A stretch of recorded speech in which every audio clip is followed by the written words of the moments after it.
ஒன்றும் இல்லை, நரேந்திர மோடியை பார்க்க போனேன். 20 நிமிஷம் பேசியிருக்கேன். உச்சகட்ட அரசியல் கொந்தளிப்புல. வாடா நாயே அப்படின்னு சொன்னேன்னா நாய் மாதிரி வாலாட்டிக்கிட்டு அங்க வந்துருவண்ண.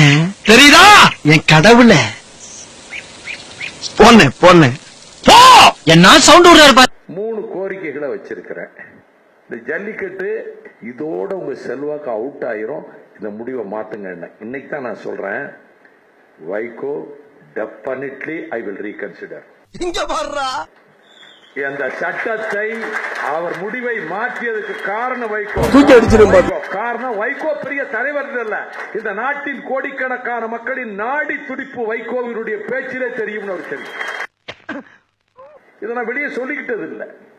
எனக்கு நல்லா வரும் வேண்டாம்.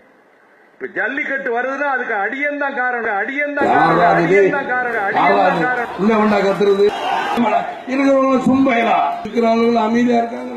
அதுக்கு நிறைய பேர் சொந்தம் கொண்டாட வந்துருவாங்க. நான் செஞ்சதுனால, நான் மதுரையில போராட்டம் நடந்ததுல டெல்லி கிடுகிடு திரிச்சுடுவான். வாய்ப்புல கத்தி அப்படி சுத்தவா.